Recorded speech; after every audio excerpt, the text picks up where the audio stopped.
Salutations and welcome, friends, to another Spotlight Series episode here on Trust the Profits as we get you ready for 2023 Kentucky Derby. Before we dive into this episode's focus, which is the horse Reincarnate for Tim Yakteen, make sure to press that subscribe button here on YouTube. Make sure to like this video. Comment below with what your thoughts are for Reincarnate in this year's Kentucky Derby. Joining me, as always, is my man El Hombre. El Hombre, how you doing today? And are you excited talking about some Reincarnate? Doing wonderful. Thank you for asking. And here's my thing. Like, we're now getting into kind of the second half of the field. We've already touched on many of the favorites. The interesting piece is I still see a ton of people in love with some of these horses on the second half, which makes this Derby particularly interesting because rarely do you see it going this deep. I mean, I'm seeing love for the 20th horse in the field. I'm seeing a lot of love for these mid packers. Like, I don't know if you're looking at the way we've based them, like that 8 through 12, 8 through 15 type range of horses that have a shot. Big odds. People are still in love with these horses, and people are really committing to them, which I love to see it because, I mean, a lot of years you have 2 or 3 that have a shot and everybody else is considered a long shot. This year is very balanced. Reincarnate is one of those horses that has a lot of lovers. A lot of people are, very committed to him, including our Colin Sheehan, who's kind of laid back on him, but he was once a big Reincarnate supporter here with Yakteen. Yeah, absolutely. And so Tim Yakteen obviously has 2 horses in this year's Kentucky Derby. Practical Move, who we always refer to as the original Yakteen or the organic Yakteen. Yeah. But then you have Reincarnate, who was, of course, trained under Bob Baffert and was transferred to the Yakteen barn just before he ran in the Rebel Stakes, about a week, less than a week before he ran in the Rebel Stakes, so that he would be eligible for Kentucky Derby points. It should be pointed out, this is a horse that was kicking around that Southern California circuit and was running kind of up against a lot of the other Baffert monsters, whether it was Hijazi or Fastboat Beach or, Speedboat Beach, I should say, and horses like that. And then seemed to finally have a breakthrough in the Sham Stakes, where he took his 2 other stablemates, Newgate and National Treasure, really to task and just easily beat them that day, and probably his most impressive victory to date. El Hombre, kind of what are your thoughts? This is now the second year we have these kind of Yakteen horses that started with Baffert. Is this something that you're just kind of a toss with in a lot of instances, or kind of how do you approach a horse like Reincarnate, who's now been with Tim Yakteen for a couple of races?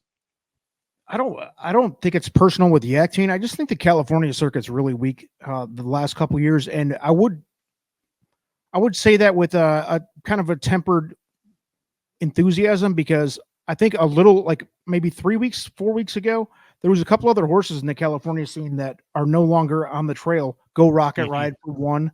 They could have made the California scene a little stronger here. I just again, I don't think it's personal with Yakteen. I think Yakteen's doing a great job. So is Baffert. If you're anti or whatever your thoughts are on Baffert, we'll get into that another time. But yeah, usually bringing very solid horses. I think it's a weak crop out of California this year. Reincarnate, however you want to say it, included. I just don't love this horse. I don't hate him. I think he's a mid packer, and there's so many of these that there's so many better options betting wise to me. I just can't get there with Reincarnate. And the reason why we'll get into in a minute, but yeah, that's kind of how I feel. I don't think it's personal with Yakteen or Baffert or anything like that. I just don't think they're that great out of California this year. Yeah, so this is a horse that is remarkably consistent. That being said, he's 7 for 7 in the money with 2 wins, but only those 2 wins, 3 seconds, 3 2/3. And he's an interesting horse because from a pedigree standpoint, he's got the pedigree to suggest that this horse should like the distance out of, good magic progeny. Obviously, second sire is Curlin, out of a Scat Daddy mare. This horse should like as much distance as you want to give him. And he certainly has demonstrated that. He did run into some trouble in that first race at Oaklawn Park. And it's interesting because he's been one of these horses that does seem to be, he made his Derby prep run in the Midwest rather than out in California. And he stayed in Arkansas at Oaklawn Park. He had trouble out of the starting gate at the Rebel Stakes, was interfered with a little bit coming down the home stretch, still closed really strong that day, finishing 3rd. And you thought, okay, better trip. Maybe he comes back and wins the Arkansas Derby. And kind of, underwhelmed in the Arkansas Derby, finishing 3rd, getting out finished by even King Russell for second, who was a big long shot that day. It's just hard for me to get too excited about Reincarnate when he hasn't been able to seal the deal since that very small field victory out at Santa Anita in the Sham Stakes. Yeah, and to tack on to what you just said about the Arkansas Derby, Angel of Empire was so impressive there and so much better than Reincarnate. I can't get there. Like I said, I mean, like you said, King Russell beat him. Rocket Can, there were some good horses in there. There was 3 or 4 Derby horses in there. Mm-hmm. I actually like Rocket Can probably a little bit more than Reincarnate because I think Rocket Can up until that point was a little bit better. I don't know. I can't get there with him. Like, he had no excuses in the Arkansas Derby for me. He had excuses before that, but he had a fairly good shot there, and Angel of Empire just looked much better. If you're talking the Arkansas circuit, I mean, Angel of Empire is clearly better than any of the others, including Rocket Can and King Russell, Reincarnate, whoever you want to name. But I don't know. I can't get there.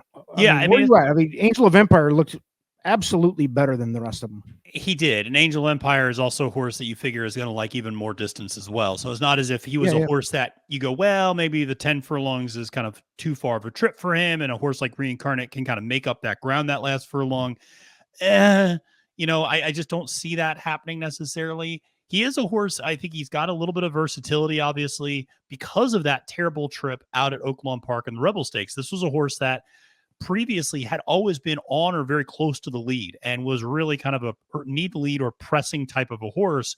And suddenly he learned he could come from behind, and he closed from way back in that Rebel Stakes. Now, it should be pointed out that Rebel Stakes had a really fast pace, and he was able to close into that. It was also in off-track conditions, and so maybe he just responded to those off-track conditions pretty well that day in terms of coming down the stretch when other horses weren't like running in the mud and muck. It was nice weather for the Arkansas Derby, so that was a perfectly fast track that day, and it just didn't really deliver. And you kind of see that with the Equibase speed figures. That biggest performance was the Sham, and it's been kind of a slight downward trend since then. This is one of the things that it's nothing personal with Yaktine, who, like you said, has done a great job with his own horse, like Practical Move, who's gotten into the Derby by sweeping that California circuit. But you look at Reincarnate, and I can't help but think that whenever there's a trainer change, it just takes a little time for the horse and the trainer to figure out what's going to work best for each other. And I just think that's a lot to throw on a horse. Last year we saw it with Messier and Taba. Neither of them fired particularly well in the Kentucky Derby. Now, in that instance, those 2 horses were transferred to Tim Yaktine's barn very soon, right before the Kentucky Derby. This time, at least, he's had a little bit of time with Reincarnate. Maybe he's finally getting a sense of what this horse can do, but hard for me to really get excited for him as a strong win candidate. I'm not even really viewing him as a horse that I'm going to be using in my vertical exotics. What about you? No, absolutely not. I think I'm leaving him off of all tickets. I do have one question, and maybe you can, answer this in some degree, or maybe you don't know either. But why is Yaktine, whether it's the Baffert horses or Yaktine, horses that he has had all along, why are they not it seems like they're distributing them into different categories, not just the California region. Seems like they're moving them around this year. Are they looking for spots where they can win and not necessarily, cancel each other out for points? Or is that the approach? I mean, what else is there? Because that's the only thing I can think of. I think that is the approach. I mean, Arkansas has long kind of been this kind of landing spot for California horses. If you're not going to run the California circuit, you kind of go to Arkansas. And you saw that with Faro, for instance, and you've seen that with some other horses. And so I do think it's a way of breaking it up. I mean, we saw this a little bit with Todd Pletcher this year, with Forte running at one track and Tappet Trice running at another, and Kingsbarns running at a third. I mean, kind of keeping his horses separate. I think Yaktine's probably doing the same thing right now and keeping Reincarnate out in Arkansas. The curious thing about Reincarnate is that even though he runs at Oaklawn Park, he ships back to Santa Anita and works out at Santa Anita, and then ships back to Oaklawn to Rice, and then he goes back to Santa Anita. And so he's actually still at Santa Anita right now as we're recording this, less than 2 weeks before the Kentucky Derby. And so he's going to get his last workout in over that Santa Anita surface and then ship to Churchill. He'll probably get one work in over the Churchill surface, but it's just always been, I think, a very intriguing dynamic of these California horses, as they stay out in California really right up until the last second, and then they come unlike almost everybody else who's been arriving at Churchill Downs for the last 2-3 weeks.